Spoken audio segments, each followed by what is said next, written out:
Slightly less dramatic than the first 2 days. Welcome to another edition of Free Agent Fever. Got two-time All-Star and NBA champion Caron Butler, an All-Star in our heart, Sekou Smith from NBA.com. I'm Jared Greenberg. Nothing as headline-grabbing as LeBron and DeMarcus on Tuesday. We still have plenty of fallout, though, from both moves. Coming up, Gary Payton weighs in on the new-look Lakers. First, guys, let's get to the Day 3 headlines from free agency. Third team in 2 weeks for Dwight Howard, agreeing to a one-year deal with the Wizards, which comes after Dwight was traded by the Hornets to the Nets, then agreeing to a buyout with Brooklyn. The 8-time All-Star coming off of a season when he averaged about 16.5 points and 12.5 boards with Charlotte.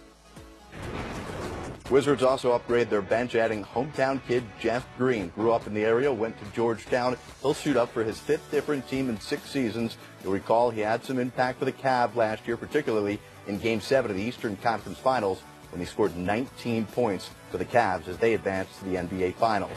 The Pacers have added a veteran Swiss Army knife in Tyreke Evans. Last season in Memphis, Evans put up his best offensive numbers since 2010. That's when he was named NBA Rookie of the Year.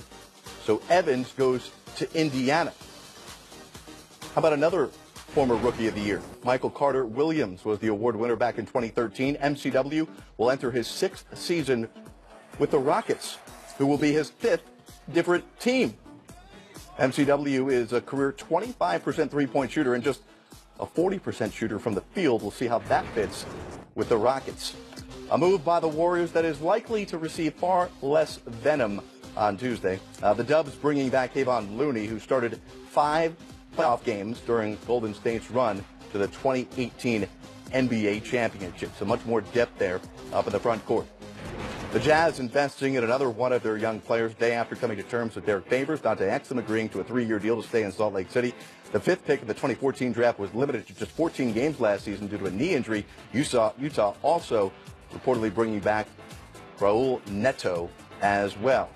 Got trade news for you. The Nuggets sent Wilson Chandler to the Sixers in exchange for nothing. Philly able to absorb Wilson's $12.8 million salary into its cap space. Now, when you factor in Chandler's salary number and what that did to the Nuggets' luxury tax bill, how about this? The move is expected to save Denver about $50 million.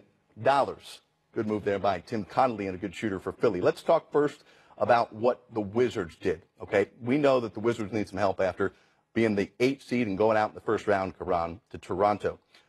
But they're a team that's had some locker room dysfunction. They ship out Marcin Gortat, and now they signed Dwight Howard, who, correct me if I'm wrong, but he's not known as a team builder. Yeah, and you know, that was something that was glaring to me, but, you know, after talking to Dwight Howard numerous times, during this free agency period. And he came on the show and he was just saying that, look, I got the wrong, perception about me. And I'm always a team first guy. I'm all about winning. And this is a great opportunity for him to do that. They go to a ready-made situation where they got established players in the Eastern Conference. He can have a lot of sweat equity on the court and help them get to the, the destination that they're trying to get to. Big personalities, though. John Wall, Bradley Beal. Now you got Austin Rivers. How does that work with Dwight Howard? Well, chemistry will be interesting for the Wizards now because Dwight has to come in. And it's weird seeing him at this stage of his career bouncing around from team to team late in his career as opposed to him being the bell cow when he's in Orlando. And then when he first started, moving around L.A., they thought he was going to be the missing piece. Houston, they thought he'd be the guy to get him over the top in the middle. Now Dwight has to be a complementary player. That means you got to get in line and fall into the culture that Brad Beal and John Wall have established in Washington. You can't go in there rocking the boat. You just burned another bridge in Charlotte, where the reviews were not glowing about your locker room presence and your leadership.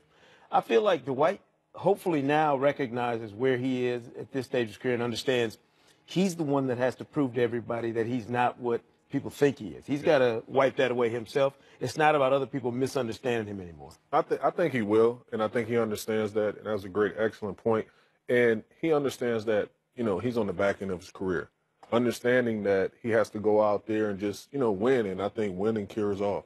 Well, Jeff Green won, relatively speaking, right? For the first time in his career, he got to the NBA Finals. Right, huge. What can he do? And the fact that he's coming back to his hometown area where he grew up, where he went to college, what will that be like for him? Yeah, I think it'll be just a welcoming ceremony, and accepting the city back with open arms and likewise. And I think the feeling would be mutual. I think everybody loved to see him in that uniform, and I think he's going to excel. He's happy to be back home, and he fits that team extremely well because athletically he can do some things. I didn't think he was such a great perimeter shooter, and then I saw moments where he can play in the system where he can just space the floor and do some things and then also keep up with the pace of the way the game is played now. Let's go to Philadelphia. While they didn't necessarily agree to terms with anybody acquiring Wilson Chandler, and it seemed as if, Sekou, the Sixers were kind of in the wake of the LeBron effect, right? Holding out hope that they could get him.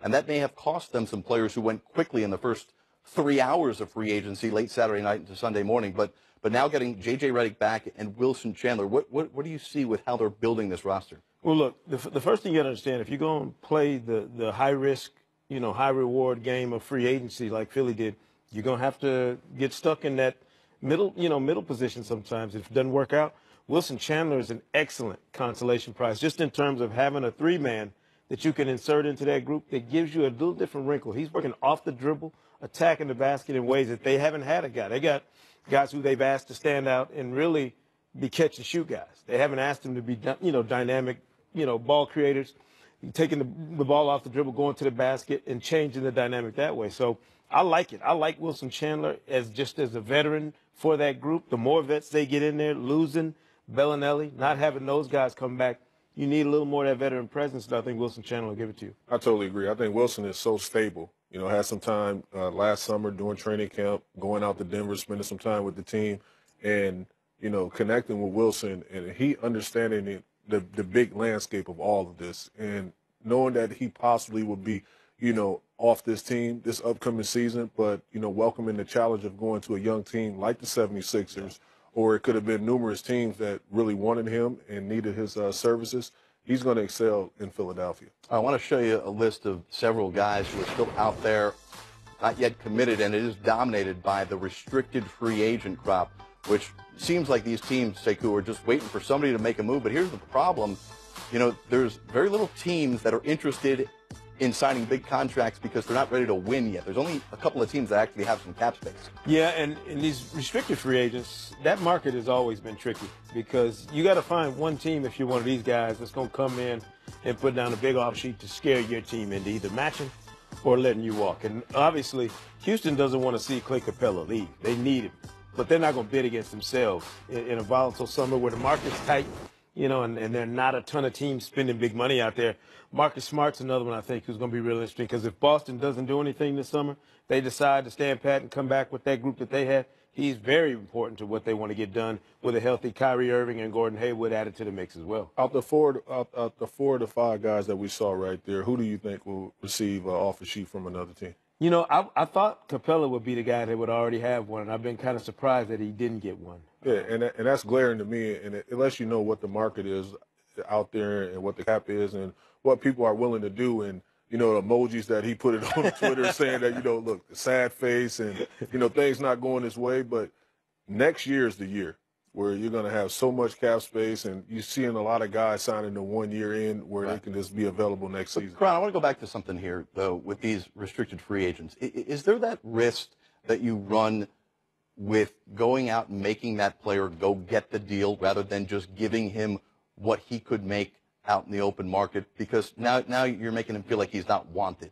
Or you're making him go fetch for it rather than just giving it to him. That is a risk that you take, but it's business. Right. And that's but it cost Utah Gordon Hayward reportedly, right, when he had to go get that deal with Charlotte a couple of years ago. That's the ugly side of this business, and that's a risk that you have to take sometimes with players and understanding that the value. You may value them as something, but you want to see what is the value, in the open market. And, some of these guys don't have the value that you may value them at. So you look, take your chance and let the chips fall where they may. If you're one of these young teams that's got cap space, why wouldn't you want Clint Capella, right? I love him. I love him. He already have a sheet with me. That's better than having a draft pick in 2019, isn't it? He had the bag already. Next up, as the Lakers continue to shape their roster around LeBron, Cleveland gets some closure. Some closure in Cleveland on Tuesday. The famed LeBron Nike banner, which you really couldn't miss from anywhere in the city, it's coming down. It's over, guys. No! go. They didn't waste any time, huh? They It'd be let pretty the week awkward. finish out before they went there and got Hall it of Famer Gary Payton, guys, joined an earlier edition of Free Agent Fever. Dennis Scott and Matt Weiner talk with the Hall of Famer. GP, did anything about the LeBron announcement or contract surprise you? Well, no, not about going to L.A. You know, we all had a pretty good idea that that's where he wanted to go. You know, his family always said that that they wanted to be in the sun, and he always had told him that his family is a big part of what he's going to do because they always been listening to him, and now he's going to listen to them. So we really, really thought about that. You know, the contract is that he's done. You know, he don't want to move anymore. This is his last stop. He just showed it. You know, he showed it by signing a long-term deal and giving L.A. a chance to put some people around him. So he's just showing that, you know, this is his last stop. Yeah, and the long-term part is interesting as well. He signed with L.A. without the guarantee of another superstar on the roster, at least this upcoming season. How good are the Lakers right now?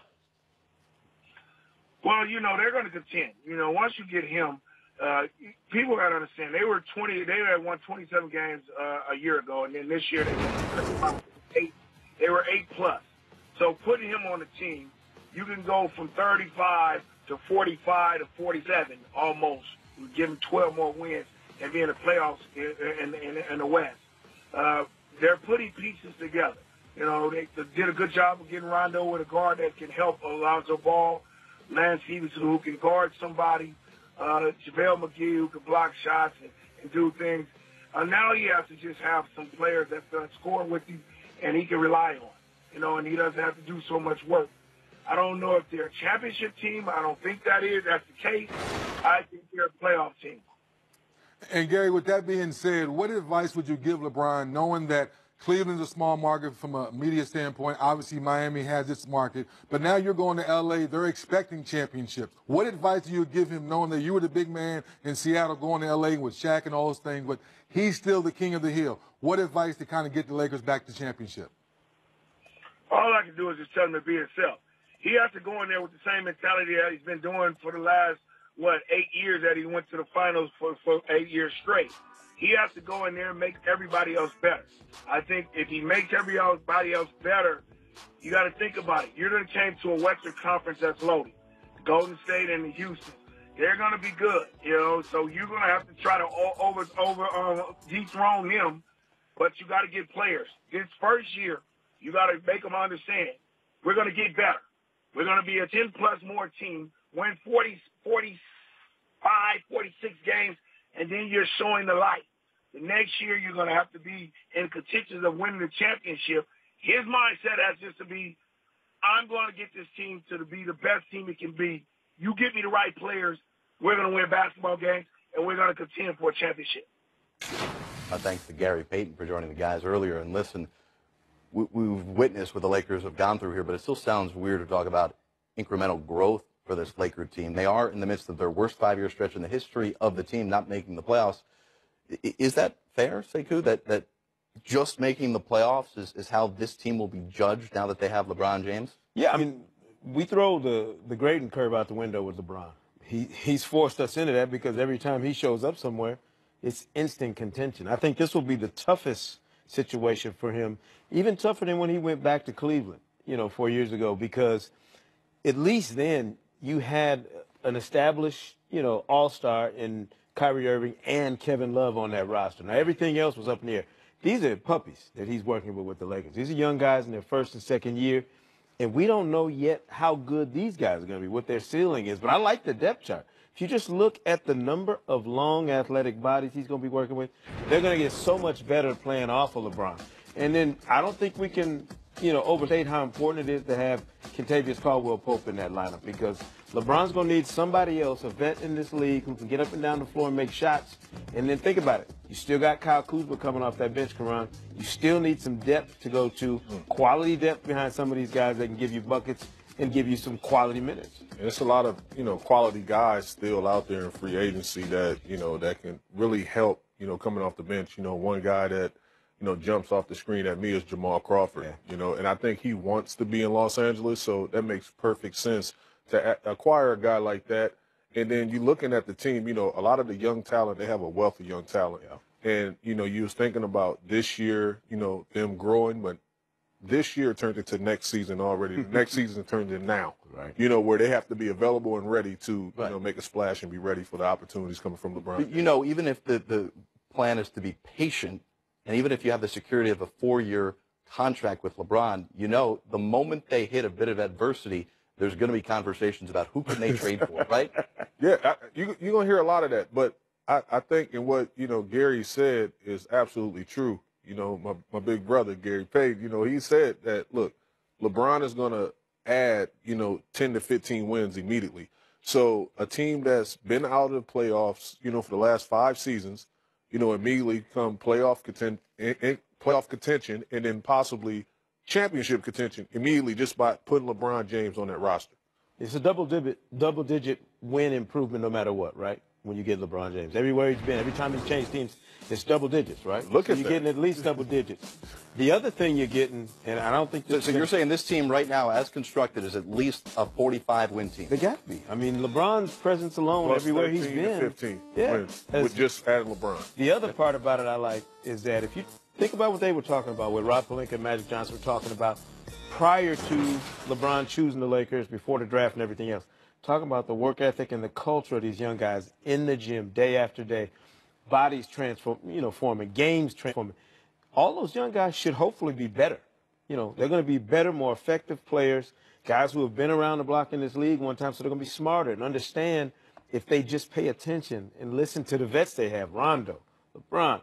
These guys, they're going to help you get over that hump. You got a wild card in Lance Stevenson that if he comes in and plays the way that he can play, and that he's shown at points throughout his career. Why are you smiling like that? Because everybody, you gotta have an eyebrow raised with Lance. I get that, but if you look at the way he's played when he's been on a team where there's some leadership and an ensemble cast, he's filled a really good role. So I mean, I like what they're doing. I like what the Lakers are doing. You just wonder how they're going to handle all this pressure, right? It's maybe they've been in L.A. for a couple of years, but this is a different L.A. now with LeBron aboard. Keep the cameras rolling. I can't wait. We could just do a couple-hour shows every night for the Lakers. Boogie didn't go to the Lakers. Why not? We'll be joined by Mark Spears to explain exactly what went down in the hours leading up to him agreeing to go to the Warriors.